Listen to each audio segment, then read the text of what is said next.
Isa ka bang estudyante at gusto mo magkaroon ng extra income? Alam naman natin na hindi lahat tayo ay kayang sustentuhan ng mga magulang natin sa pag-aaral. At ang pagkakaroon ng income ay ang makakatulong sa iyo na makapagpatuloy sa pag-aaral. At may isang website na kung saan ay pwede kang kumita ng pera sa pag-upload at pagbebenta ng mga luma mong study materials o mga documents.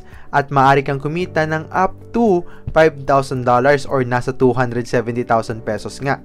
At kung gusto mong malaman yan, panoorin mo lang itong video na ito at mag-subscribe.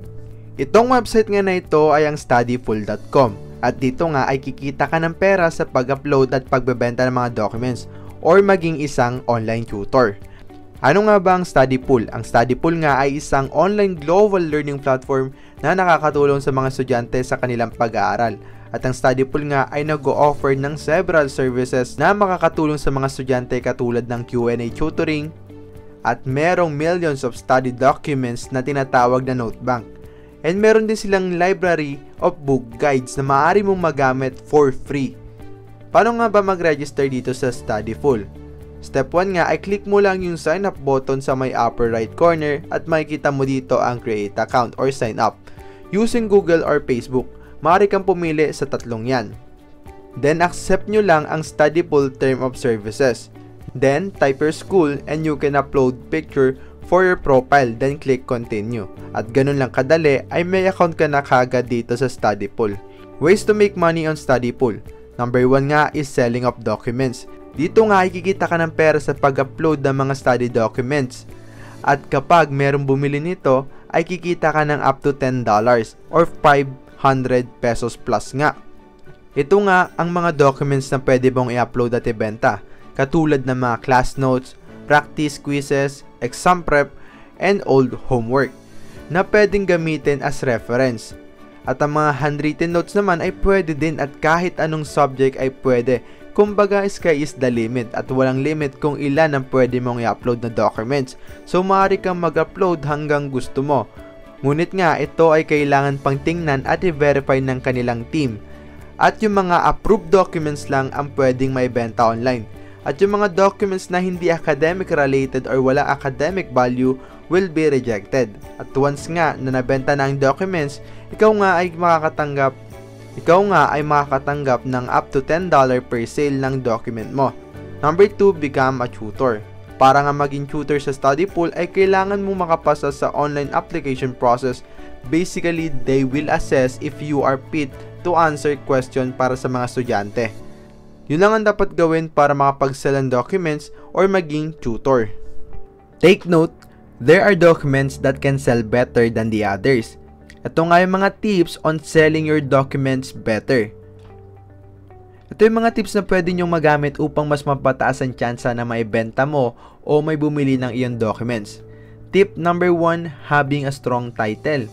Siguraduhin na ang title ng iyong documents ay malinaw at pinapakita yung nilalaman o content ng iyong document. Documents with strong title can increase sales up to 300%. Ito yung mga steps o mga dapat gawin upang makagawa ng isang magandang title. Number 1, add school-course name. Number 2, brief description. Dito dapat ay may pakita mo ng maayos ang summarize o content ng iyong document. Number 3, document type. Ito ba ay isang essay, exam, or discussion? O kahit ano pa yan, kailangan mong maglagay kung anong uri yan ng document. For example, St. Louis University Law 101, Local Government Code RA 7160, Practice Test. Tip number 2, if marami kang documents na kailangan i-upload, pwede mo yan ilagay sa isang zip folder at pwede mo siyang i-upload as one file and they will review it. Tip number 3, upload high quality documents. Ito include yung mga exam, test, preparation, and class notes.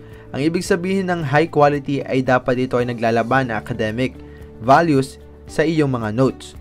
Tip number 4, proper categorization with university and course. Tip 5, legible, clear, accurate, and organized. Ito nga ay para sa mga handwritten notes at siguraduhin na maayos ang grammar ng iyong mga notes. At dapat ito ay presentable. So pwede nyo nga itong picturean at i-save as document. Turuan ko kayo ng example on how to sell your documents on Studypool. So guys, ito nga ang itsura ng sell page dito sa study pool. Kung makikita nyo, nandito meron na ako ditong total approved na 427 and isang docs lang yung na-decline, which is sobrang gandang approve rate nun. At kung kayo ay mag-upload ng mga documents nyo, kailangan nyo lang siya i-drag dito sa part na to. Kung makikita nyo itong rectangle part na ito, pwede nyo siyang i-drag dyan. For example, itong file na ito, PDF, isang file lang siya. So gagawin ko, drop ko lang siya dyan. So makita nyo, uploading documents can take for a while. So makita nyo, once na na-upload na yan, lalabas na po yung one file was successfully uploaded. And after nun, lalabas na dito na documents received. This is a message to confirm that we recently received your documents that you uploaded. And aabot nga po siya ng 2 to 48 hours para ma-process and ma-review yung documents. But minsan nga po ay tumatagal siya depende sa volume. And then, remember, only upload quality study materials and do not upload duplicate content. So, okay nyo lang yan. And makita nyo siya dito sa part na to na processing. And kung makikita nyo dito sa may upper right corner, itong bell button, makikita nyo agad dito yung mga na-sell na documents. Doon nyo makikita once na na-sell na yung mga document na in-upload nyo, na na-approve. So, kung makita nyo, ayan, like 2 hours ago, may nabenta ako na isa, which is $10 yan for a document.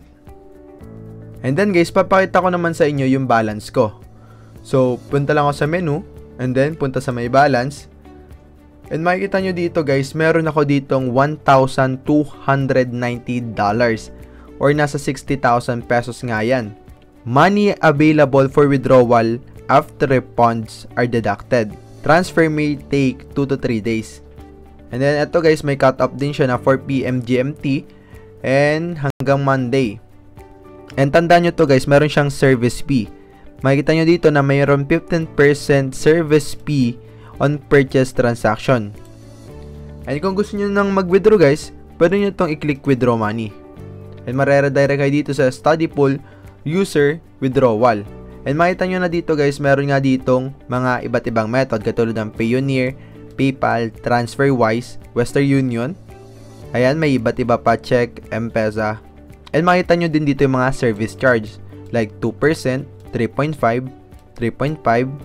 Ito naman $10 na flat fee. So depende siya sa magiging payment na gusto nyo or sa method. So pwede kayong mamili. Ayan, PayPal. So kung gusto nyo, mas okay ang PayPal kasi mas convenient siya. Pero tandaan nyo to guys, ayan. Expect 1 week for PayPal payouts to be approved. So ganun lang naman kadali mag-withdraw dito. Piliin nyo lang yung amount na gusto nyo. And then pili kayo ng method. And then wait nyo na lang na dumating sa inyong mga payment method na pinili. The more documents approved, the higher the chances they can be sold for you to earn. And another tip, ito yung mga popular subjects dito sa study pool. Ito nga ay ang business, nursing, humanities, and writing. At kung napanood mo itong video na to, huwag mong sayangin yung opportunity na kumita dito dahil mag-upload ka lang naman ng documents or pwede ka maging tutor at kikita ka ng pera. Lalo na sa mga student, makakatulong ito sa inyo upang magkaroon ng extra income at makapag-provide sa mga pangangailangan nyo sa pag-aaral. Or extra allowance ba? Or kung may mga gusto kayong bilhin, pwede nyo siyang mabili dahil nga kikita kayo dito ng pera. At tandaan nyo, magandang experience ito guys dahil magkakaroon kayo ng experience na kumita online.